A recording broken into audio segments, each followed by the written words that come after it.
Hey guys, welcome back to the N&W South Branch. After snowing all day yesterday, I woke up this morning and it was 11 degrees outside with a wind chill of 2, and we ended up getting 16 inches of snow yesterday. I grew up in Florida, so the best way for me to deal with 16 inches of snow is staying right here in the basement. Uh, the most asked question I get, whether it's on YouTube or Facebook, is track plan. Track plan. Do you have a track plan?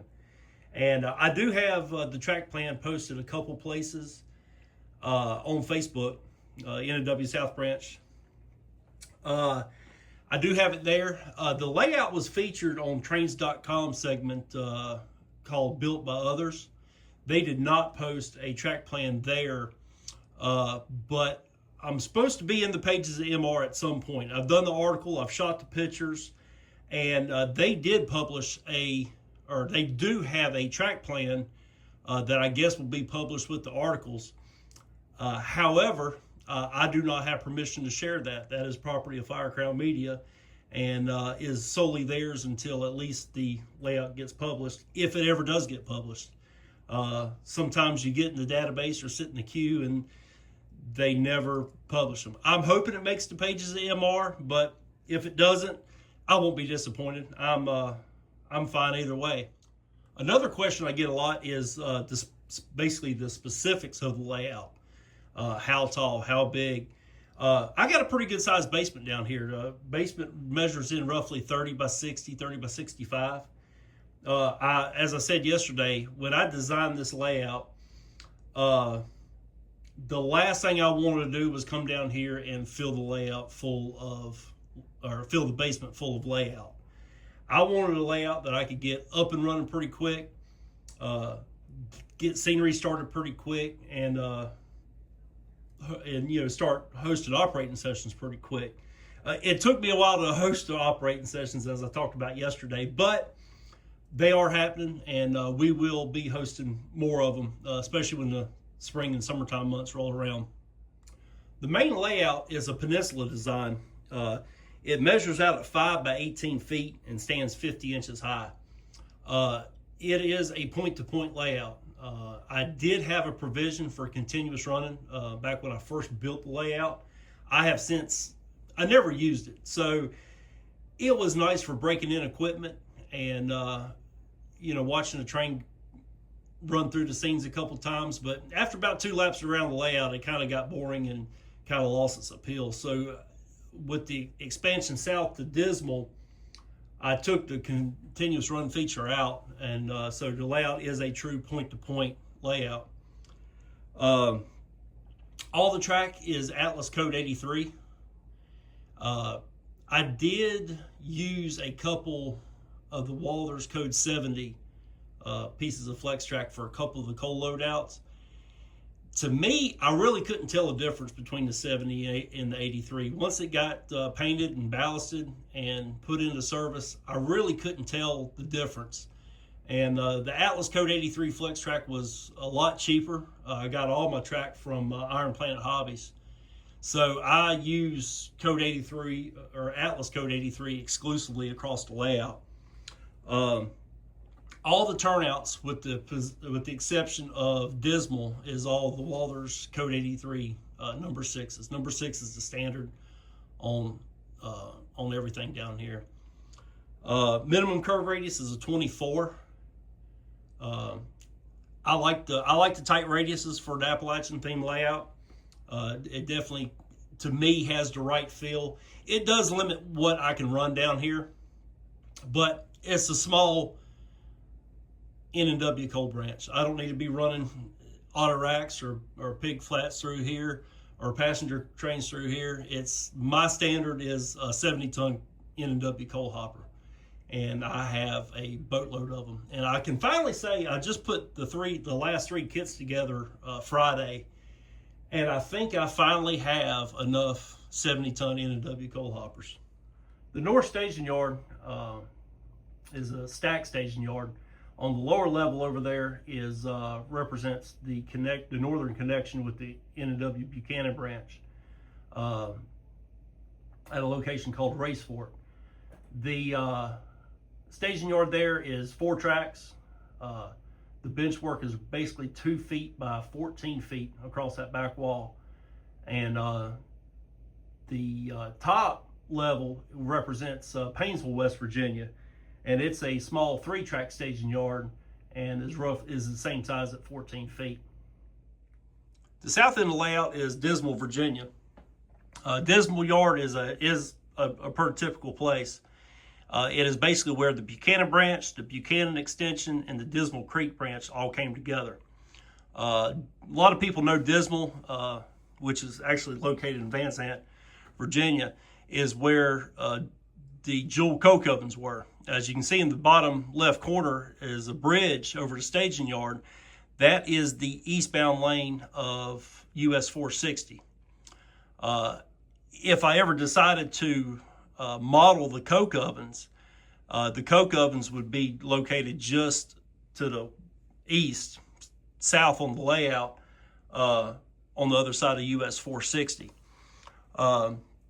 Dismal Staging Yard is same 50 inches high, 20 inches wide, and 13.5 feet long. It's 9 tracks, and this is the only spot on the layout that I used Atlas number 6 turnouts in lieu of the Walthers.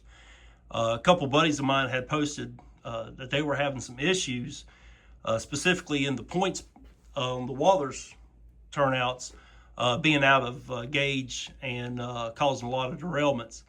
And so when it came time to lay the yard, I decided to go with the tried and true Atlas number 6s. I know Atlas gets a lot of flack on their turnouts.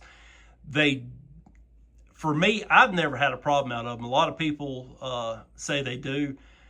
I've had 4 layouts now. I've hosted, several operating sessions on all the layouts, and I've never had a problem with an Atlas switch. They are crude and kind of clunky looking, but for me, I mean, operationally, they've been great, and I control all those switches with Caboose Hobbies ground throws.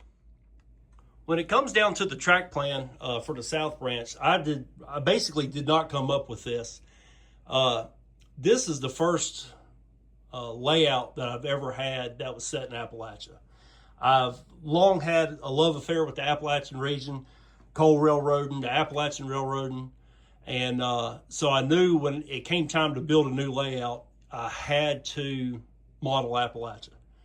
I'm a big fan of the N&W, always have been, love the Virginian, and all my friends and the guys I operate with, they're all modeling Appalachia, whether it's the Clinchfield, NS, it's all mountain themed layouts. And I have a love affair with coal trains, so I knew this layout would be heavy on coal operations.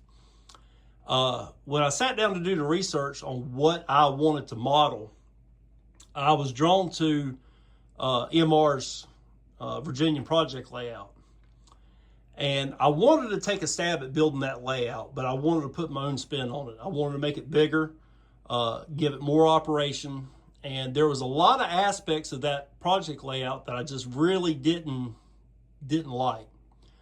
So I ended up basically merging the Virginian project layout with MR's beer line layout. And so the front side over at Wolford is basically pretty much verbatim MR's beer line layout. As far as the yard, the location of the coal tipples, it's minus a couple crossovers. The track plan is pretty much a carbon copy of the MR beer line. On this side of the layout, location I call Straight Fork, Virginia, is basically a hybrid. It's inspired by the Virginian.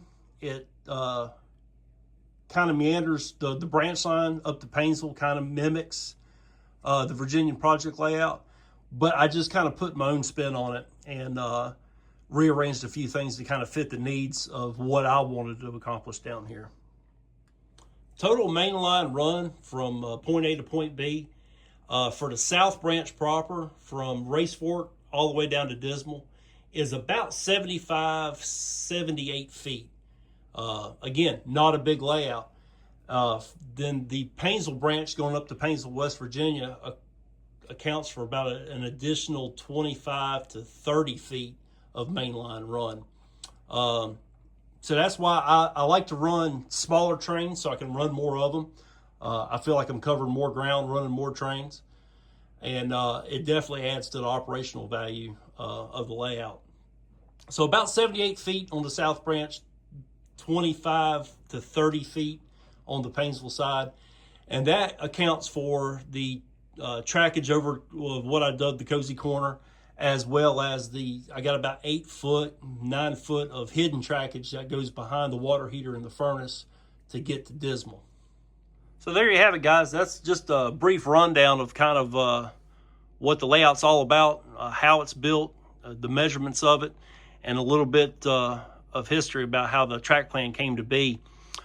In another video I posted, I don't know, a few weeks ago, I did kind of like a flyover, a drone's view of the layout, kind of showing the way the tracks are laid out. At the end of this video, I will post a couple maps, kind of show you where the South Branch is in relation to the rest of the Pocahontas division, as well as I'll post a couple snapshots of the track plan that I have shown on Facebook. I did not compile them all together. Instead, it's a look at the South Branch proper, the branch line up to Painesville, track schematic of the north end staging yard, and a track schematic of Dismal and what I've dubbed the cozy corner over there at Stacy, Virginia. So any questions or comments, feel free to leave them, and appreciate y'all guys watching. Y'all have a good weekend.